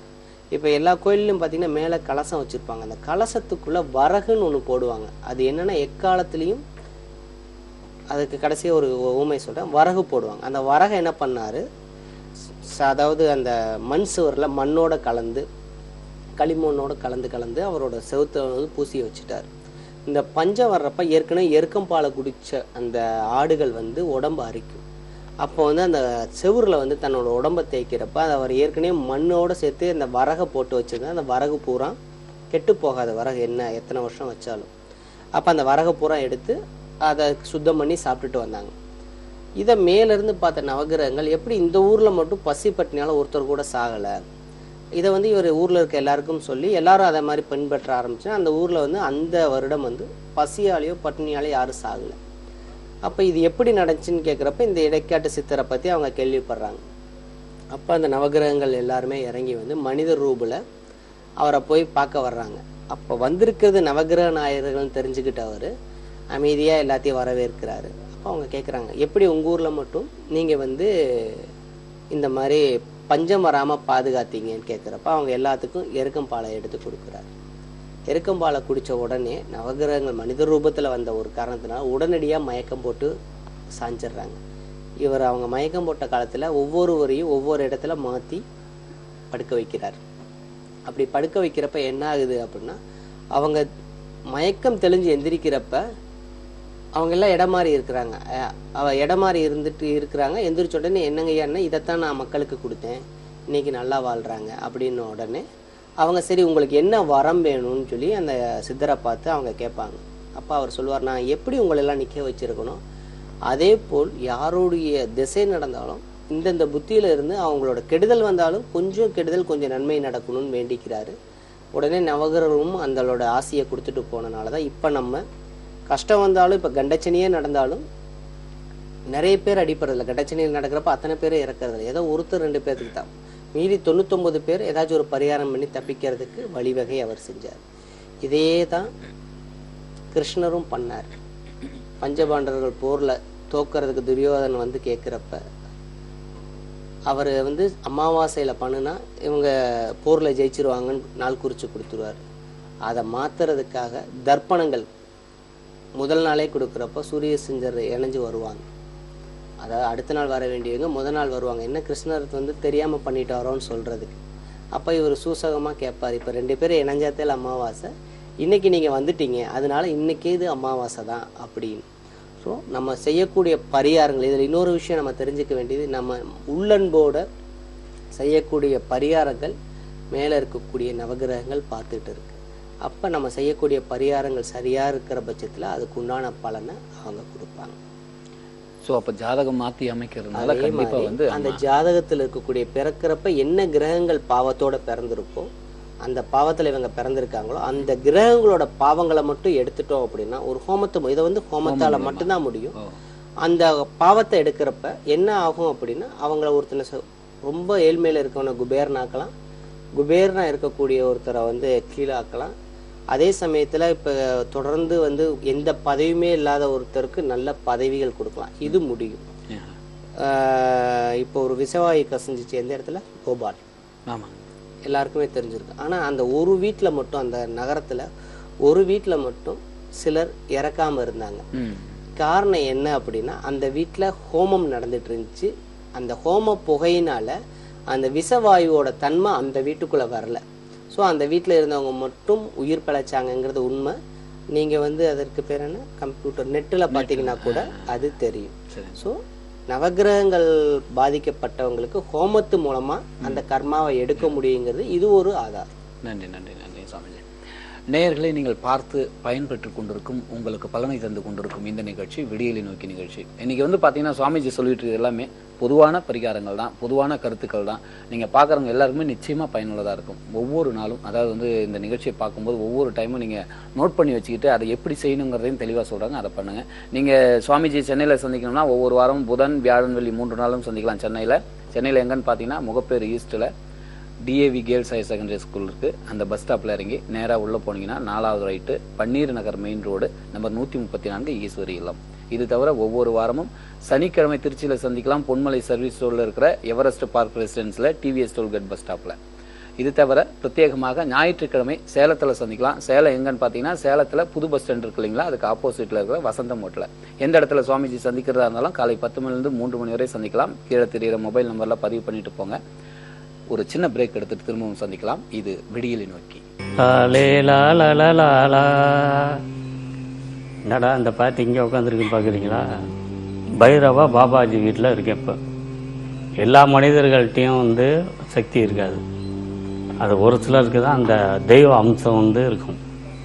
இந்த மாதிரி நம்ம வந்து பாபாஜி கிட்ட வந்து நான் வந்து எவ்வளவோ வந்து வாழ்க்கையில் வந்து கஷ்டப்பட்டுருக்கேன். ஏன்னா சினிமாவில் வர்றதுனா வந்து சாதாரணமான விஷயமே கிடையாது. ஊரை விட்டு ஓடி வந்து திருப்பியும் ஓடவும் முடியாது ஊருக்கு, எல்லாம் சிரிப்பானுங்க. இன்னும் பெரிய சிவாஜி ஆடணுன்ட்டு போனால் என்னத்தை ஜாய்ச்ச அப்படின்னு சிரிப்பானுங்க. அதனால் அங்கேயும் போக முடியாமல் இங்கேயும் போக முடியாமல் அல்லல் பட்டு என்னடா பண்ணுறது வாழ்க்கையில், நம்ம வந்து வந்துட்டோம், நம்ம என்ன பண்ணணும், ஏதாவது சாதிக்கணுமே இந்த சினிமாவில் அப்படின்னு சொல்லி ஏறாத கம்பெனி கிடையாது, கெஞ்சாத ஆள் கிடையாது. பாபாஜியை பாருங்கள், உங்களுடைய குறைகளை சொல்லுங்கள், அது வந்து கண்டிப்பாக நிவர்த்தி ஆகும். இதை வந்து நானாக சொல்லலைங்க, அனுபவப்பட்டு சொல்கிறேன். நான் அனுபவித்து சொல்கிறேன். பாபா பார்த்ததுல இருந்தாக்க என்னுடைய வாழ்க்கையினுடைய முறையை வந்து மாறி போச்சு. அந்த மாதிரியான உங்களுடைய வாழ்க்கையும் கண்டிப்பாக மாறும். அதாவது என்னுடைய வாய்ப்புக்காக மாத்திரம் நான் வந்து பாபாஜியை சந்திக்கலை. எனக்கு வந்து உடல் ரீதியான சில பிரச்சனைகள் வந்து இருந்தது. நான் நல்லா தூங்குவேன். தூங்கி காலையில் வந்து படுக்க விட்டு எந்திரிக்கும் போது ஒரு 10 தடவை தொடர்ந்து வந்து தும்மல் வரும். டொச்சுன்னு தும்மல் வரும். நான் வந்து இந்த சிட்டியில் இருக்கிற இஎன்டி டாக்டர் யார் இருக்காங்களோ எல்லாத்துக்கிட்டையும் போயிட்டேன். எல்லோரும் என்னென்னமோ மருந்து கொடுக்குறாங்க, ஆனால் வந்து குணம் ஆகலை. ஒன்றுமே வந்து எனக்கு கரெக்டே ஆகலை. அது படுக்க வச்சு எழுந்திரிச்சா அந்த தும்மல் வந்து கண்டினியூவாக வந்துக்கிட்டே இருக்குது. என்ன அப்படின்னாரு, இல்லை பாபாஜி இந்த மாதிரி காலில் இருந்து சொன்னால் ஒரே தும்மலாக வருது, நான் எல்லாம் இஎன்டி டாக்டர்கிட்ட போய் பார்த்துட்டேன், ஒன்றும் கரெக்டாகலை பாபாஜி. அப்படியே ஒரு நிமிஷம் அப்படியே கண்ண முடியும் அப்படியே இருந்தார். டக்குன்னு ஒரு துண்ணூறு எடுத்து பூச்சி விட்டு நீங்கள் போங்க 3 மாதத்துக்குள்ளே கரெக்டாகிடும் அப்படின்ட்டாரு. என்னடா பெரிய டாக்டர், எம்பிபிஎஸ் எவ்வளோ படிச்சிருக்க டாக்டரு, எம்பிபிஎஸ் எஃப்ஆர்சிஎஸ் என்னென்னமோ படிச்சிருக்காங்க. அவ்வளோ டாக்டர்கிட்ட போயிட்டோம், அவ்வளோ மருந்து கொடுத்து கரெக்டாகலை. இப்படி சொல்கிறாரு, 3 மாதம் கரெக்டாகிடும் போன்றாரு அப்படின்னா. கரெக்டாக 3 மாதம் கூட ஆகலைங்க. அந்த தும்பல் அப்படி ஸ்டாப் ஆகிடுச்சு. எனக்கு பயங்கர ஆச்சரியம். அன்னையிலேருந்து என்கிட்ட யார் வந்தாலும் முதல்ல போய் பாபாஜியை பாருங்க, போங்க, உங்களுக்கு என்ன பிரச்சனை இருக்கா, பாபாஜியை போய் பாருங்கள், அவங்கள கரெக்டாகிருக்குன்னா. அதே மாதிரி போய் பார்த்து நிறையா பேருக்கு வந்து நிறையா சால்வேஷன். தெய்வங்கள் தனியாக இருக்காங்க, அந்த தெய்வ அம்சம் வந்து ஒரு சில பேர்த்துக்கிட்ட தான் இருக்கான். அது நம்ம வந்து பாபாஜிக்கிட்ட நான் நரம்ப பார்த்தீங்கன்னா அனுபவப்பட்டனால நான் சொல்கிறேன். நமக்கு மீறிய ஒரு சக்தி கண்டிப்பாக இருக்குது. அது வந்து சிலர்கிட்ட தான் இருக்கும். அது வந்து நம்ம பாபாஜிக்கிட்ட இருக்குது. நீங்கள் வாங்க, என்ன பிரச்சனைனாலும் உங்களுக்கு பாபாஜிட்ட வாங்க. விடியலை நோக்கி நிகழ்ச்சியில் திரும்பவும் சந்திப்பதில் மிகுந்த மகிழ்ச்சி அடைகிறோம். நம்முடன் சுவாமிஜி பைரவ பாபாஜி அவர்கள் இருக்காங்க. இன்றைய தினம் நீங்கள் பார்த்து பயன்பெற்று கொண்டிருந்த இந்த நிகழ்ச்சி எப்படின்னு பார்த்தீங்கன்னா, நேயர்கள் நீங்கள் கேட்க வேண்டிய கேள்வியை நாங்கள் கேட்டுக்கிட்டு இருக்கோம் உங்கள் சார்பாக. அதனால் தொடர்பாக நீங்கள் வந்து டைரெக்டாக கேட்க முடியாது. இது பொதுவான கேள்வி, பொதுவான பரிகாரம், எல்லாருமே பயன்படுத்தலாம். சுவாமிஜி, இப்போ வந்து வீட்டில் வந்து எப்படி வாசப்படி இருக்கணும், எப்படி பூஜை ரூம் இருக்கணும், என்ன மாதிரி விளக்குகள் எப்படிலாம் சொல்லிட்டீங்க. இப்போ கோயிலுக்கு போகிறதுக்குன்னு ஒரு வரைமுறை இருக்குது, கோயிலில் எப்படி சாமி கும்பிடணும் இருக்குது, அதெல்லாம் நீங்கள் அடிக்கடி சொல்லுங்க. அது பொதுவாக ஒரு கோயில் பக்கத்தில் இருக்க கோயிலுக்கு போனோம்னா நார்மலாக போகலாம். இப்போ வந்து இங்கேருந்து அறுபடை வீடு முருகர் வீடுக்கோ இல்லை ஐயப்பன் கோயிலுக்கு புண்ணிய சேத்திரங்களுக்கு போகிறப்ப என்ன பண்ணணும் அப்படின்னா, வீட்டுக்கு அதாவது கோயிலுக்கு போயிட்டு வரப்ப வெளியில் வந்து எந்த தண்ணி குடித்தாலும் வாட்டர் கேனில் வாங்கி தான் குடிக்கணும், டம்ளரில் வாங்கக்கூடாது, ஹோட்டல்ஸில் சாப்பிடக்கூடாது. அதாவது ஹோட்டலில் போய் முக்கியமாக நான்வெஜ் சாப்பிடக்கூடாது. கோயிலுக்கு தான் போயிட்டோமே நான்வெஜ் சாப்பிடுவோம், வீடு வர்ற வரைக்கும் நான்வெஜ் சாப்பிடக்கூடாது. ஒன்று. ரெண்டாவது, வாட்டர் கேன் தண்ணி தான் யூஸ் பண்ணணும். அதாவது பிளாஸ்டிக்கில், அப்படி டம்ளரில் தான் நீங்கள் குடிக்கணும்னு ஆசைப்பட்டீங்கன்னா பிளாஸ்டிக்கில் வாங்கி குடிக்கலாம். எந்த வேறு எதில் டம்ளரில் நீங்கள் வாங்கி சாப்பிட்டீங்கன்னா உங்கள் புண்ணியங்கள் அவங்களுக்கும் போய் சேரும். ரெண்டாவது, வீட்டுக்கு வந்த உடனே தேங்காய் எண்ணெயில் காமாட்சி தீபம் ஏற்றி எந்த கோயிலுக்கு போனீங்களோ அந்த கோயிலோட மூலவரை உங்கள் வீட்டில் இருக்கக்கூடிய விளக்கில் நினச்சி கும்பிட்டிங்கன்னா நீங்கள் என்ன நினச்சி வேண்டிட்டு வந்திருக்கீங்களோ அது ரொம்ப சீக்கிரமே நடந்தேறும். இதுக்கு ஒரு லிங்க் இருக்குது. என்னென்னா, எல்லா கோயிலையும் பார்த்தீங்கன்னா உள்ள தீபங்கள் நிறைய இருக்கும். இப்போ நீங்கள் தீபத்தில் கூப்பிட்டு அங்கே தெய்வத்தை கூப்பிட்றப்ப தீபங்கள் ஹோமத்தில் எப்படி ஸ்வாகாங்கிற அந்த மந்திரத்தின் மூலமாக ஹோமாக்னி கொண்டு போய் எந்தெந்த தெய்வத்துக்கு உண்டான சாப்பாடு நைவேத்தியங்கள் அந்த ஹோமத்தோட போடுறோமோ அங்கே கொண்டு போய் சேர்க்கும். அதே போல் இங்கே நீங்கள் வீட்டில் கோயிலுக்கு போயிட்டு வந்து காமாட்சி தீபத்தில் வந்து தேங்காய் எண்ணெய் ஊற்றி என்ன அங்கே கோயிலில் வேண்டிங்களோ அந்த மூலவரை நினச்சி இங்கே பிரார்த்தனை பண்ணிங்கன்னா இங்கே இருக்கக்கூடிய அக்னி அந்த கோயிலில் இருக்க அக்னியோடு வந்து தொடர்பு ஏற்பட்டு உடனடியாக நீங்கள் வேண்டினது நிவர்த்தி ஆகும். ரெண்டாவது, ஒரு கோயிலுக்கு போன உடனே மூலவரை பார்த்து ஒரு முறை தான் வேண்டணும். இப்போ நீங்கள் ஜாதகம் பார்த்தீங்கன்னா குலதெய்வ வழிபாடு நிறைய இருக்குது, நிறைய வேண்டுதல் இருக்குது, செய்யாமல் இருக்கீங்க. பிரசன்னம் பார்க்க போனீங்கன்னா சொல்லுவாங்க, நிறைய செய்யாமல் இருக்கீங்களா, நிறைய கோயிலுக்கு வேண்டியிருக்கீங்களே அப்படின்னு. காரணம் என்னென்னா, நீங்கள் செஞ்சுருப்பேன்னு சொல்லுவீங்க. இப்போ திருப்பதி நீங்கள் ஒரு தடவை போயிட்டு இருந்தீங்கன்னா அடுத்த தடவை போகிறப்ப செல்வ செழிப்பு வரும், நான் அடுத்த தடவை வந்துடுறேன் ஒரு 5 தடவை சொல்லியிருந்தீங்கன்னா ஒரு தடவை நீங்கள் போயிட்டு வந்ததுக்கப்புறம் கொஞ்ச நாள்லேயே வந்து டவுன் ஆக ஆரம்பிப்பீங்க. அப்போ நீங்கள் யோசிப்பீங்க, இப்போ தான் நம்ம போயிட்டு வந்தால் திருப்பி டவுன் ஆகிறோமே. காரணம் என்ன அப்படின்னா, எல்லா மூலவர் வாயிலையும் அதாவது மூலவர் விக்கிரகங்களையும் ததாஸ்து அப்படிங்கிற வார்த்தை ஒழிச்சுக்கிட்டே இருக்கும். அதுக்கு காரணம் என்னென்னா, ததாஸ்து அப்படின்னா அப்படியே ஆகட்டும்னு பொருள். இப்போ நீங்கள் அவர் நேரடியாக மூலவரை பார்த்து எனக்கு இவ்வளோ பிரச்சனை இருக்குது, இது சரியாச்சுன்னா உங்களுக்கு நான் வந்து இந்த மாதிரி பரிகாரம் காணிக்கை செலுத்துகிறேன்னு ஒரு தடவை வேண்டாமல் 2-3 முறை வேண்டினீங்கன்னா அந்த காணிக்கையை நீங்கள் 2-3 முறை போய் போட்டால் மட்டும்தான் அந்த பிரச்சனை சால்வ் ஆகும், இல்லாட்டி சால்வ் ஆகாது. அடுத்து சரிங்க சாமி, இப்போ கோயிலில் அது பண்ணக்கூடாத ஒரு அந்த விபூதி குங்குமம்லாம் கொடுத்தாங்கன்னா சொல்லுவீங்க, கோயிலில் ஒரு தடவை தான் வேண்டும். முக்கியமாக வந்து அங்கே கொடுக்கக்கூடிய விபூதி பஸ்பம் நம்மளுடைய பிறவி கர்மாவை அழிக்கக்கூடியது. குங்குமம் நம் உள்ளே இருக்கக்கூடிய வம்ச விருத்திகள், அதாவது இப்போ குங்குமம் கொடுக்கறதுக்காக வம்ச விருத்தி இந்த உடம்போட கர்மாவை முடித்து அடுத்து இன்னொரு உடல் உருவாகிறதுக்கு, அதாவது குழந்தைகள், இவங்களுக்கு உண்டான மங்களத்தை கொடுக்கக்கூடியது. இது ரெண்டையும் வந்து அங்கே இருக்கக்கூடிய கோயில் தூண்களில் கண்டிப்பாக போடக்கூடாது. அப்படி போட்டால் என்ன ஆகும்னா, இப்போ உங்களுக்கு சாப்பாடு கொடுக்குறாங்க, நீங்கள் வந்து ஒருத்தர் வர்றாரு, அவருக்கு நீங்கள் சாப்பாடு போடுறீங்க வீட்டில், அவர் கொஞ்சத்தை எடுத்து வாயில் வச்சுட்டு எனக்கு வேண்டான்னு அங்கேயே போச்சுட்டு எழுந்திரிச்சாங்கன்னா அவர் மேலே உங்களுக்கு எவ்வளோ கோபம் வரும், அளவழியாத கோபம் வரும். காரணம் என்னென்னா, நீங்கள் கொடுத்ததை அவங்க உதாசீனப்படுத்திட்டாங்க. அதே போல் கோயிலில் ஒரு விபூதி குங்குமம் அவங்க ஐயர் கொடுக்கல, ஐயர் மூலமாக அவர் ஒரு கருவி, தெய்வம் உங்களுக்கு கொடுக்குது. உங்கள் பிரச்சனை நீ வேண்டப்ப இந்த பிரசாதத்தை வச்சுக்க சரியாகும்னு அவங்க கொடுக்குறாங்க. அப்போ அது சரியாகணுங்கிறது தெய்வம் கொடுக்குற ஒரு இது பிச்சை. அதை நீங்கள் அங்கேயே உதாசீனப்படுத்திட்டு வர்றப்ப என்ன ஆகும் அப்படின்னா, அங்கே தெய்வத்துக்கு தேவையில்லாத தவறுகள் நடக்கும், உங்கள் வேண்டுதல்கள் பலிதமாக போகும். அதனால எக்காரணத்தை கொண்டும் அங்கே கோயிலில் இருக்கக்கூடிய தூண்கள்லையோ அங்கே இருக்கக்கூடிய கிண்ணங்கள்லையோ விபூதி குங்குமத்தை கொட்டக்கூடாது. வீட்டுக்கு கொண்டு வாங்க, ஒரு டப்பாவில் போட்டு வைங்க.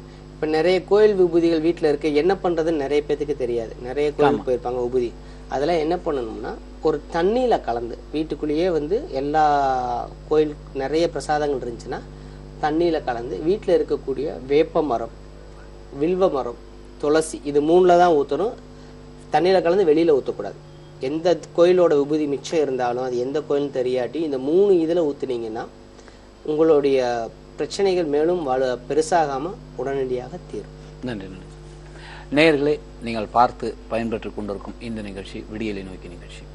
நம்மளுடைய சுவாமிஜி பைரவ பாபாஜி அவர்களை சென்னையில் சந்திக்கணும்னா புதன், வியாழன், வெள்ளி ஒவ்வொரு வாரம் 3 நாளில் சந்திக்கலாம். அது எங்கன்னு பார்த்தீங்கன்னா, சென்னை முகப்பேர் ஈஸ்டில் DAV girls higher secondary school இருக்குது. அந்த பஸ் ஸ்டாப்பில் இறங்கி நேராக உள்ளே போனீங்கன்னா 4வது right, Panneer Nagar main road, number 134, Eswari இல்லம். இது தவிர ஒவ்வொரு வாரமும் சனிக்கிழமை திருச்சியில் சந்திக்கலாம். அது எங்கன்னு பார்த்தீங்கன்னா பொன்மலை சர்வீஸ் ரோடில் இருக்கிற பார்க் எவரெஸ்ட் ரெசிடென்சியல் சந்திக்கலாம். இது எங்கே இருக்குன்னா டிவிஎஸ் டோல்கேட் பஸ் ஸ்டாப் இருக்குது, அது பக்கத்துலேயே இருக்குது. ஒவ்வொரு வாரம் பிரத்யேகமாக சேலத்தில் ஞாயிற்றுக்கிழமை சந்திக்கலாம். இது எங்கன்னா சேலம் புது பஸ் ஸ்டாண்டுக்கு ஆப்போசிட்டில் இருக்கிற வசந்தம் ஹோட்டலில். எந்த இடத்துல நீங்கள் சுவாமிஜி சந்திக்கிறதா இருந்தாலும் ஃபோன் பண்ணி பதிவு பண்ணிட்டு போங்க, கீழே தெரிகிற மொபைல் நம்பரில். அது மட்டும் இல்லாமல் ஒவ்வொரு எந்த இடத்துல பார்த்தாலும் அந்த நாளில் வந்து காலையில் 10 மணிலேருந்து 3 மணி வரை தான் சந்திக்க முடியும். அதனால் அதுக்கேற்ற மாதிரி நீங்கள் அப்பாயின்மெண்ட்டை வாங்கிட்டு பார்க்கலாம். அந்த செல்ஃபோனில் சுவாமிஜிக்கிட்ட டைரெக்டாக பேச முடியும். ஏன்னா பல பேர் வந்து அப்படி தான் கேட்டுக்கிட்டு இருக்கீங்க, நான் நேராகவே ஃபோனில் பேசணும், ஃபோனில் பேசவே மாட்டார், லைவில் மட்டும்தான் ஃபோனில் பேச முடியும். சுவாமிஜி இப்போ வந்து கோயில் இந்த மாதிரி போனோன்னு புருஷன் அதை கணவன் மனைவியாக போனால் வேண்டது ஒரு பக்கம் நின்று அது மாதிரி சொல்லுவீங்க. பெண்கள் வந்து கோயிலில் வேண்டப்ப நீங்கள் மூலவரை வந்து இடமிருந்து தான் பார்க்கணும். நம்ம உங்களோட உடலே வந்து அர்த்தநாரி மாதிரி இடதுபுறம் பூராமே பார்த்தீங்கன்னா கொஞ்சம் சிறிதாகும். நம்ம உடல் உறுப்புகளை பார்த்தீங்கன்னாவே நீங்களே பார்க்கலாம், இடது கை கொஞ்சம் ஸ்ட்ரென்த்து கம்மியாகும். ஒரு சிலரை தவிர 100க்கு 98 பேருக்கு வந்து இடதுபுறம் வந்து சிறுத்துதான் இருக்கும். அது எந்த யாராக இருந்தாலுமே அர்த்தநாரீஸ்வரர் அமைப்பாக தான் இருக்கும். அதனால் பெண்கள் கும்பிட்றப்ப பெண் பகுதியான இடது பக்கம் இருந்து தான் அந்த மூலவரை பார்த்து வேண்டணும். ஆண்கள் கும்பிட்றப்ப தனக்காக வேண்டும் பொழுது வலதுபுறம் பார்த்து தான் வேண்டணும். அதே வந்து தன் மனைவிக்காகவோ இல்லை பெண் குழந்தைகளுக்காக அவங்க வேண்டணும்னு நினச்சாங்கன்னா திருப்பி கோயிலை சுற்றி வந்துட்டு இடதுபுறமாக அந்த தெய்வத்தை பார்த்து வேண்டணும். அப்படி வேண்டுறப்ப என்ன ஆகும் அப்படின்னா வேண்டுதல் உடனே பலிதமாகும். பெண்கள் வலதுபுறமாக நின்று தெய்வத்தை பார்த்து வேண்டுறப்ப அதோட பலன்கள் கணவருக்கு போய் கணவர் மூலமாக அது போகும். அப்போ கணவர் அங்கே வேறு ஏதாச்சும் வேண்டிட்டு இருந்தாருன்னா உங்கள் வேண்டுதல் அங்கே போய் சேராது. நன்றி சொல்லி. இப்போ நிறைய பேர் கேட்குறது இந்த நம்ம நிறைய விஷயங்கள் நல்லா பேசியாச்சு, மக்கள் கேட்குற மாதிரி. இப்போ குலதெய்வம் இந்த தெய்வத்தெல்லாம் முடியும் போது குலதெய்வம் வந்து நிறைய பேருக்கு தெரியறது இல்லை. அந்த குலதெய்வத்தை கண்டுபிடிக்கிறதுன்னு ஒரு சொல்லுவீங்க, அதை எப்படி அவங்க கண்டுபிடிக்கலாம்? சிலர் வந்து ரொம்ப பெரிய தப்பு பண்ணுறாங்க. பசும்பால்னே என்ன பண்ணிடுறாங்கன்னா பாக்கெட் பால் வாங்கிடுறாங்க. பசும்பாலில் தான் இதை நான் சொல்கிறத செய்யணும். பூவம்பழம், மஞ்சள் பழத்துலேயே பூவம்பழங்கிற ஒரு பழம் இருக்குது. அது வந்து சக்தி அம்சம். மற்ற பழத்தை நீங்கள் பிரிச்சிங்கன்னா 3 பகுதியாக பிரியும். ஆனால் பூவம்பழத்தை மட்டும் பிரித்து அதை தனித்தனியாக பிரிச்சிங்கன்னா 5 பகுதிகளாக பிரியும் அந்த பழத்தோட உள்ளே இருக்கக்கூடிய அந்த பழம். அது அந்த பூவம்பழம் வந்து சக்தி அம்சம். அதனால தான் தேங்காய் பழம் அர்ச்சனைக்கு வைக்கிறப்ப பூவம்பழத்தை தான் அர்ச்சனைக்கு வாங்குவாங்களே தவிர ரஸ்தாளி பழத்தையோ செவ்வாழை பழத்தையோ இல்லை வேற எந்த பழத்தையுமே வாங்க மாட்டாங்க. அது வைக்கவும் கூடாது. சில இடங்களில் வைக்கிறீங்க, அது வைக்கக்கூடாது. இதை வைக்கிறதுக்கு காரணம் முக்கண்ணன் தேங்காய் சிவாம்சம், பூவும் வாழைப்பழம் சக்தி அம்சம். அதை நீங்கள் பிரித்து நீங்களே பார்க்கலாம். அந்த பழத்தை பிரித்து அதை சும்மா கையை இடையில விட்டிங்கன்னா 5 பகுதிகளாக பிரியும். அந்த பூவும் வாழைப்பழம் 3 பழத்தை வந்து பசும்பாலில் போட்டு ஒரு செம்பில் ஈசானிய பகுதியில் வடக்கு பகுதி கசூரில் ஈசானிய பகுதியில் பூஜை ரூமில் பௌர்ணமி ஆரம்பிக்கிறதுக்கு முன்னாடி வச்சுட்டு பௌர்ணமி முடிஞ்சதுக்கு அப்புறம் அதை எடுத்து வில்வம், வேப்பிலை அல்லது துளசி இந்த 3 செடியோட வேரில் ஊற்றி விட்டுட்டிங்கன்னா அதுலேருந்து 27 நட்சத்திரத்திற்குள்ள உங்கள் கனவுலையோ இல்லை உங்களுடைய முன்னோர்களுடைய நண்பர்கள் மூலமாக உங்கள் குலதெய்வம் எதுன்னு தெரியும். பெண்களாக இருக்கிற பட்சத்தில் இதே பரிகாரத்தை அமாவாசையில் செய்யும். நன்றிங்க சுவாமிஜி. நிச்சயமாக உங்களுக்கு நீங்கள் கேட்குற டவுட்லாம் வந்து இப்போ நான் கேட்டுட்டு இருக்கேன், நல்லா யூஸ்ஃபுல்லாக இருக்குன்னு நினைக்கிறேன். சுவாமிஜி நீங்கள் சொல்கிறது மிகப்பெரிய விஷயம் அன்னதானம். அன்னதானத்தை யாருமே பண்ணணும்னு நினைக்கிறீங்க, ஆனால் சரியாக பண்ணுறதில்ல அப்படின்னு. அதுக்கு ஒரு மெத்தட் சொல்லுங்க. அன்னதானம் எப்படி பண்ணலாம்? அதாவது பெரிய அளவில் தான் நடத்த முடியுமா, இல்லை நம்ம வீட்டிலேருந்தே எப்படி அன்னதானம் பண்ணுறது? அன்னதானத்தில் 3 வகை. 10 பேர்த்துக்கு மேலே நீங்கள் ஒருத்தர் அன்னம் போடணும்னு முடிவு பண்ணிட்டீங்கன்னா அதில் ஒரு சிவனடியார் கண்டிப்பாக இருக்கணும். சிவனடியாருக்கு மகேஸ்வர பூஜை பண்ணதுக்கு அப்புறம் தான் அந்த தானத்தை நீங்கள் செய்யணும். அப்படி இல்லாட்டி இப்போ ஹோட்டலில் சர்வர்ஸ் பார்த்துருப்பீங்க, அவங்க ஒரு நாளைக்கு 5000 ரூபா சம்பாதிப்பாங்க. ஆனால் அவங்க வீட்டில் போய் யாருமே பார்த்துருக்க மாட்டாங்க. போய் பாருங்களேன், என்ன ஆகும்னா அவங்க வீட்டில் கணவன் மனைவிக்குள்ள பிரச்சனை இருக்கும். அப்படி மீறி இருந்தால் நோய் அதிகமாக இருக்கும். அதே மீறி இருந்தால் குழந்தைங்க சரி இருக்காது. இது எல்லாம் இருந்துச்சுன்னா அவர் ஒரு இது எல்லாம் குழந்தைங்க சரியாக இருந்து மனைவி சரியாக இருந்தால் இவர் சரியான போதைக்கு எதுக்காச்சும் அடிமையாக இருப்பார். இல்லாட்டி பெண் பிரச்சனை இருக்கும். இப்படி குடும்பம் பிரச்சனையிலே இருக்கும். காரணம் என்ன அப்படின்னா அந்த சாப்பாடு அவங்க போடுறப்ப அந்த சாப்பிட்றவங்க அவங்க பணம் கொடுத்துட்றாங்க. ஆனால் அந்த சாப்பாடு சாப்பிட்றவங்க என்ன பாவம் பண்ணிட்டு வர்றாங்களோ அந்த பாவத்தோட பாதி பலனை அந்த சாப்பாடு போடுறவங்க வாங்கிக்கிறாங்க. நல்லா வளர்ந்த ஹோட்டலில் பார்த்தீங்கன்னா ஓனர்களே அங்கே இருக்க மாட்டாங்க. ஓனரே இருந்து ஓனர் வந்து இந்த சப்ளையர்களுக்கு சம்பளம் கொடுக்கறதுக்கு சங்கடப்பட்டு அவங்களே சில இடங்களை சர்வீஸ் பார்ப்பாங்க. அந்த ஹோட்டல்லாம் பார்த்தீங்கன்னா இன்னும் வந்து கஷ்டப்பட்டுட்டு தான். காரணம் என்னன்னா அந்த சாப்பிட வரவனோட பாவத்தை அவங்க வாங்கிக்கிறாங்க.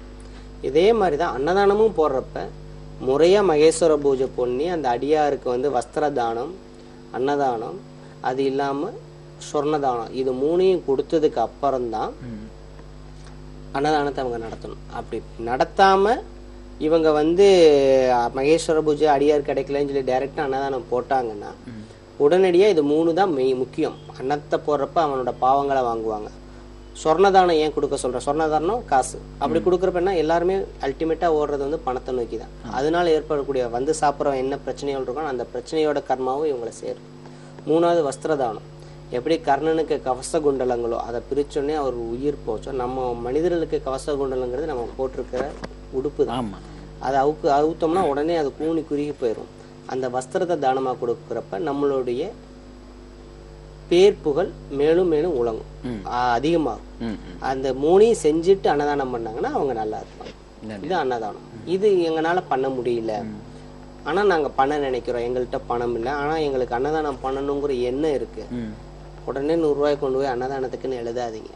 அது கண்டிப்பா தானத்தில் வராது. அன்னதானங்கிறது அன்னத்தை தான் கொடுக்கணும், காசை கொடுக்க கூடாது. என்ன பண்ணணும் அப்படின்னா, உங்க வீட்டில் டெய்லி சமையலுக்காக நீங்க எடுக்கக்கூடிய சாப்பாட்டு அரிசியை அந்த அரிசி சட்டியில போட்டதுக்கு அப்புறம் தண்ணி ஊத்துறதுக்கு முன்னாடி, அதாவது களையிறதுக்கு முன்னாடி ஒரு பிடியை எடுத்து ஒரு டப்பால போட்டுட்டு வாங்க. தொடர்ந்து 1 மாசமோ மாசத்துல 1 நாள், அதாவது உங்க கல்யாண நாளா இருக்கலாம், கல்யாண கிழமையா இருக்கலாம், இல்லை உங்க குடும்ப தலைவர் பிறந்த நாளா இருக்கலாம். அந்த நாள் அந்த அரிசியை அது டெய்லி போட்டுட்டு வரணும். கண்டிப்பா வந்து தலைக்கு ஊற்றி இருந்தீங்கன்னா அந்த 7 நாள் அந்த அரிசியை எடுக்கக்கூடாது. மற்ற நாள் தொடர்ந்து எடுக்கலாம். எடுத்துட்டு அந்த அரிசி எவ்வளோ சேருதோ, ஒரு 1/2 கிலோ சேர்ந்தாலும் சரி, 1 கிலோ சேர்ந்து அந்த அரிசியோட சேர்த்து இன்னும் ஒரு 1 கிலோவோ 2 கிலோவோ சேர்த்து வீட்டிலேயே சமைச்சு கோயிலில் வரக்கூடிய பக்தர்களுக்கு அதை கொடுக்கலாம். அப்போ நீங்கள் அங்கே மகேஸ்வர பூஜை செய்ய தேவையில்லை. வீட்டில் சமைச்சு கொண்டு போய் கோயிலுக்கு வர்ற பக்தர்கள் கொடுக்கலாம். இது என்ன சாதம் செய்யலாம்? லெமன் சாதம் செய்யலாம். கண்டிப்பாக தயிர் சாதம் வந்து குறிப்பிட்ட பரிகாரத்துக்கு செய்கிறது, அதை செய்யக்கூடாது. லெமன் சாதம் செய்யலாம், சாம்பார் சாதம் செய்யலாம். இது 2ஐயும் செஞ்சு பார்சல் பண்ணி அங்கே வரக்கூடிய மக்களுக்கு கொடுக்கலாம். இது 2 செய்யாட்டி மிளகு சாதம் செய்யலாம். கண்டிப்பாக வந்து சக்கரை பொங்கல் செய்யக்கூடாது. சக்கரை பொங்கல் செஞ்சீங்கன்னா நைவேத்தியம் பண்ணி தான் மற்றவங்களுக்கு கொடுக்கணும், தெய்வத்துக்கு கொடுத்து தான் கொடுக்கணும். அப்போ அது பிரசாதம் ஆயிரும், அன்னதானமாக ஆகாது. அப்போ இந்த 3 சாதமும் வீட்டில் செஞ்சு கொண்டு போய் கொடுத்தாலும் அது அன்னதானம். அதாவது எலுமிச்சை சாதம், மிளகு சாதம், சாம்பார் சாதம், 3 சாதம் 3ஐயும் செஞ்சு கொண்டு போய் கொடுக்கலாம். அப்படி கொடுத்துட்டு வந்தாங்கன்னா அந்த வீட்டில் தேவையில்லாமல் ஏற்படக்கூடிய, இப்போ ஒரு நேயர் கூட நேற்று பேசுகிறப்ப கூட கேட்டார், அடிக்கடி ஆக்சிடென்ட் ஆகுது, அடிக்கடி வந்து விபத்து, தேவையில்லாம காயங்கள் ஆகுது. இது தவிர்க்கும். அகால மரணங்கள் தவிர்க்கும். ஜாதகத்தில் பார்த்தீங்கன்னா 65 வயசு வரைக்கும் உயிரோடு இருப்பாம்பாங்க. டக்குன்னு ஹார்ட் அட்டாக் வரும், திடீர்னு ஏதாச்சும் ஒன்று உயிர் போயிடும். இவங்களாம் வந்து இந்த அன்னதானம் செஞ்சுட்டு வந்துட்டு இருந்தாங்கன்னா இந்த மாதிரி தேவையில்லாத உயிரிழப்புகளையும் உடல் ஊனத்தையும் தவிர்க்கலாம். நன்றி நன்றி நன்றி சுவாமி. நேயர்களே, நிச்சயமா இந்த நிகழ்ச்சி பார்த்தீங்கன்னா நல்ல ஒரு பயனுள்ளதாக தான் இருக்கும். ஏன்னா கேட்குற கேள்வி உங்கள் சார்பாக கேட்டுட்டு இருக்கேன், பொதுவான பரிகாரங்கள் அதெல்லாம் பார்த்து நீங்கள் பயன்படுத்திங்கன்னா ரொம்ப நல்லா இருக்கும். சுவாமிஜி, இப்போ வந்து அன்னதானமும் பார்த்தாச்சு, மகேஸ்வர பூஜை முடிஞ்சால் தான் பண்ண 10 பேருக்கு கண்டிப்பாக பண்ணதான் ஒரு சிவனடியார் இருக்கணும். கண்டிப்பாக 10 பேர் நீங்கள் 10 பேருக்கு சாப்பாடு கொடுக்கணும்னு முடிச்சிட்டீங்க, முடிவு பண்ணிட்டீங்கன்னாவே ஒரு சிவனடியார் அதில் இருக்கணும். அவருக்கு போட்டு அவருக்கு இந்த 3 விதமான தானங்கள், வஸ்திர தானம், சொர்ண தானம், அன்னதானம், இது 3ஐயும் கொடுத்துட்டு தான் நீங்கள் அடுத்து அன்னதானமே போடணும். அது இல்லாமல் போடுறப்ப அந்த நடத்துகிறவங்க, அன்னதானம் நிறைய பேர் நடத்திட்டு இருப்பீங்க, ஒரு 10 பேர் சேர்ந்து 20 பேர் சேர்ந்து, அந்த 20 பேர்த்தோட லைஃப்பையும் கொஞ்சம் யோசிச்சு பார்த்தீங்கன்னா கடன் பிரச்சனைகள் நிறைய இருக்கும். யோசிச்சு பாருங்க, நான் சொல்றது அப்போ உங்களுக்கு புரியும். சுவாமிஜி, இது தவிர ஒவ்வொரு மனுஷனுக்கும் பலவிதமான தோஷங்கள் இருக்குன்னு சொல்லுங்க அடிக்கடி. அதுல முக்கியமானது 3 தோஷத்தை தான் நீங்க அடிக்கடி சொல்லுவீங்க. இதுதான் வந்து மக்களுக்கு வரும், இந்த தோஷத்தை இப்படி தவிர்த்துக்கலாம், இப்படி வந்து பரிகாரம் செய்யலாம். அது என்னென்ன தோஷங்கள்? 3 தோஷங்கள் சொல்லுங்க. அது முதல் தோஷம் ஆட்படுறது கந்தர்வ தோஷம். நம்ம கட்டங்கள்ல எல்லா கிரகங்களும் இருக்கும், மேல இருக்க கிரகங்கள், பூமி மட்டும் அதுல இருக்காது. பூமியை சுத்தி ஒரு வலை இருக்கு. என்ன வலை? Magnetic waves. ஆண் பெண் ஈர்ப்பு இருக்கு பாத்தீங்களா, அதுதான் அந்த மேக்னெட்டிக் வேவ்ஸ். அந்த பூமி தான் நம்ம மனுஷனோட. அதுதான் அந்த கந்தர்வ தோஷத்தினுடைய மூல காரணம். இது யாருக்கு வரும் அப்படின்னா 13 வயசுல இருந்து 23 வயசு வரைக்கும் ஆண்களுக்கு கண்டிப்பா 100க்கு 60% ஆண்களுக்கு வரும். அதுக்கு அடுத்து 45ல இருந்து 57க்குள்ள 2வது தடவை வரும். இந்த கந்தர்வ தோஷம் வர்றதை எப்படி தெரிஞ்சுக்கலாம்னா, அவனுக்கு புத்திசாலித்தனம் அதிகமா இருக்கும், படிப்பு இருக்காது. வேலைக்குன்னு எங்க போனாலும் அதிகபட்சம் 1 மாசத்துக்கு மேல போக மாட்டான். சோம்பேறித்தனம் அதிகமா இருக்கும். நல்லா தூங்குவான், சாப்பிடுவான். ஹைஃபையா அவனுக்குன்னு காசுன்னு வீட்டுல இருந்தா எடுத்துட்டு போய் ஹைஃபையா செலவு பண்ண ஆசைப்படுவான் மற்றவங்களுக்காக.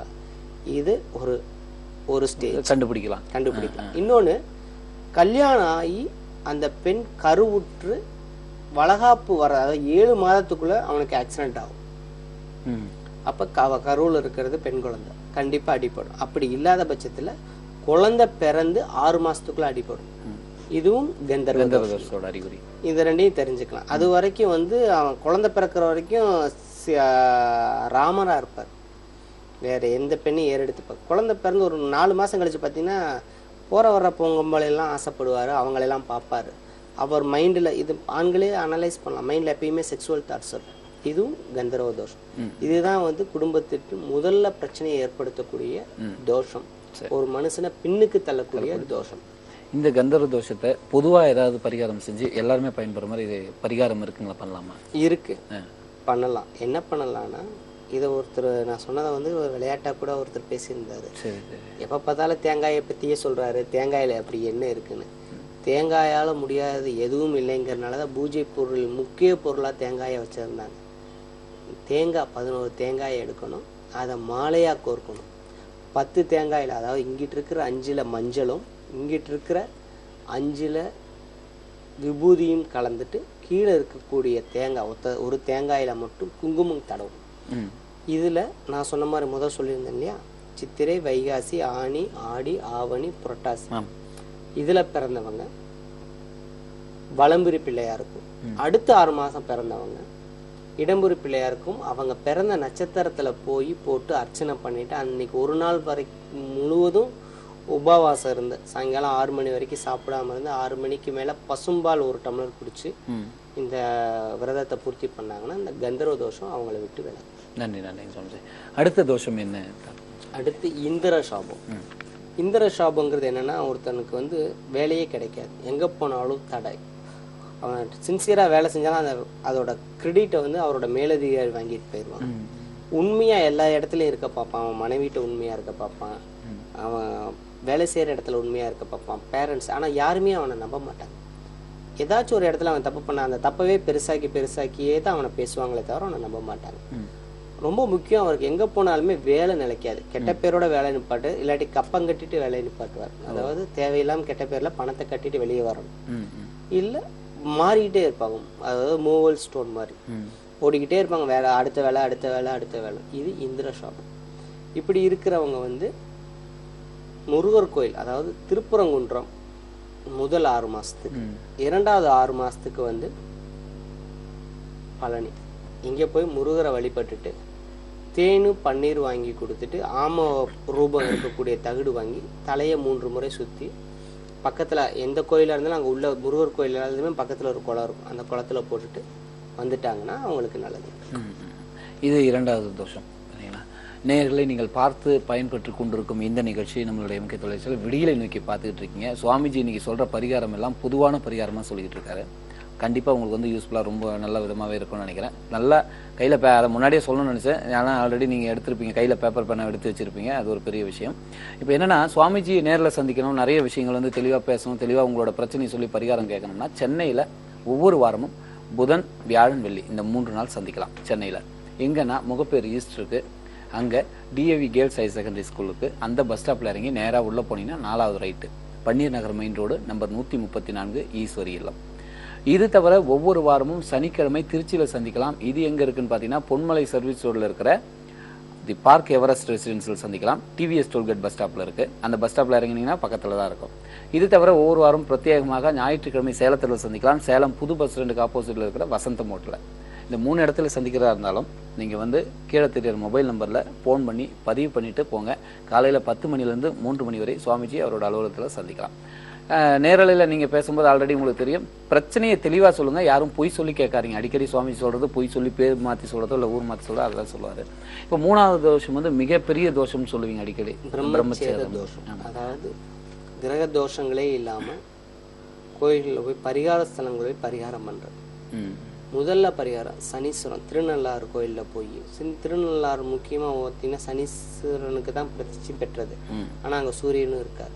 இது 180 பேத்துக்கு தெரியாது. என்னன்னா அங்கே போயிட்டு கண்டச்சனி அஷ்டமத்து சனி நடக்கிறவங்க துணி விடலாம், மற்றவங்க துணி விடக்கூடாது. ரெண்டாவது ஒன்று தெரிஞ்சுக்கங்க, கோயில்களில் இருக்கக்கூடிய குளங்கள் புண்ணியத்தை கொடுக்கக்கூடியது.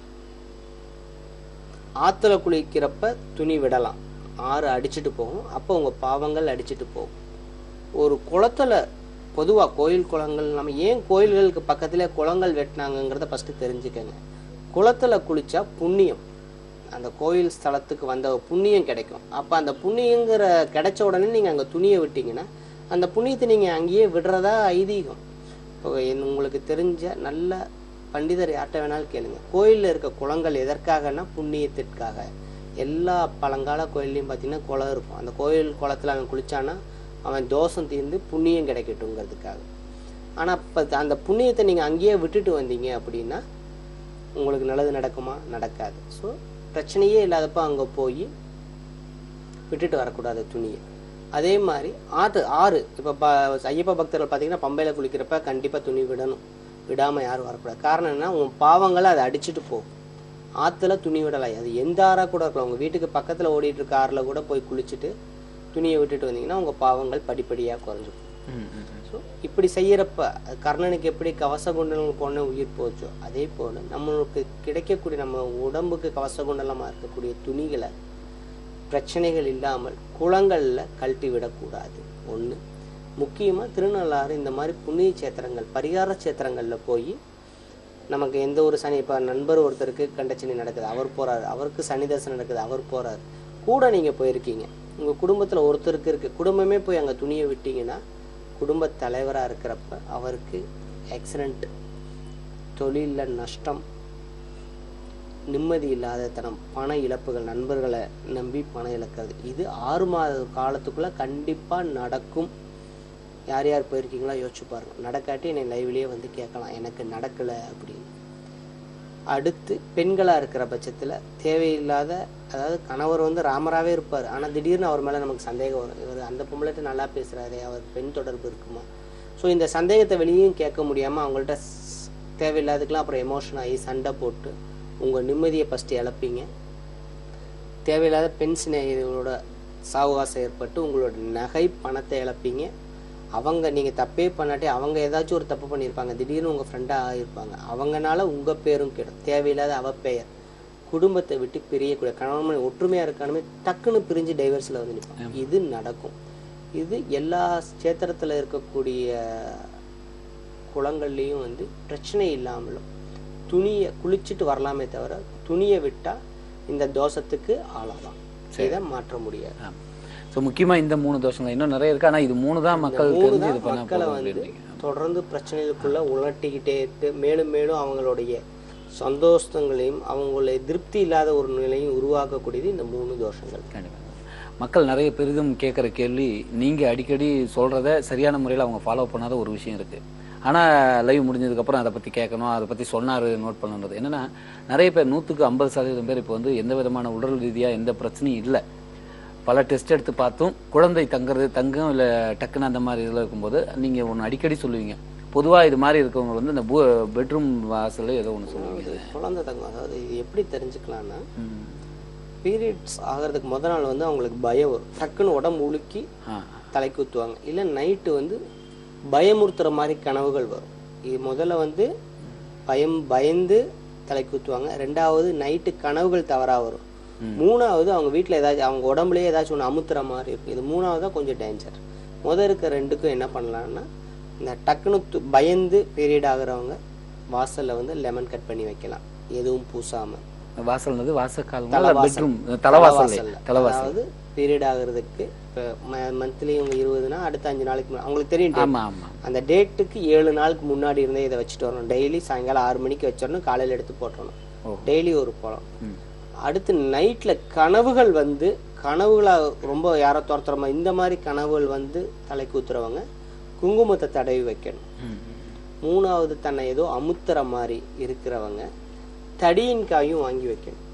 தடியின் காய் திஷ்டி பூசணிக்காய். ஓ. வெளியில லெமனையும் வைக்கணும் குங்குமம் தடவி. அவங்க பெட்ரூம்ல வந்து ஒரு பூசணிக்காய் வாங்கி அதுல வந்து ஒரு ஹோல் போட்டு கல்லுப்பு ஒரு கைப்பிடி உள்ள போட்டு மூடி வச்சிடணும். காலையில எந்திரிச்சு அதை வெளியில தூக்கி போட்ட போய் எதுவுமே செய்ய வேணாம். காலையில அந்த பூசணிக்காய் எடுத்து வெளியே போட்டணும். அப்ப அந்த அமுத்துறது வராது. சும்மா கேஷ். இது வந்து குழந்தைக்காக மட்டும் இல்லை, நார்மலா நிறைய பெண்களுக்கு இது நடக்கும். சிலர் தூங்கிட்டு இருப்பாங்க, டக்குன்னு தூக்கி போடுற பிரச்சனை இருக்கும். என்னன்னே தெரியல, தூக்கி போடணும். நீங்க பெட்ல படுத்திருப்பாங்க, அங்க தூக்கி விடுவாங்க. தூக்கத்துல தூக்கி போடும் சாமின்லாம் வருவாங்க.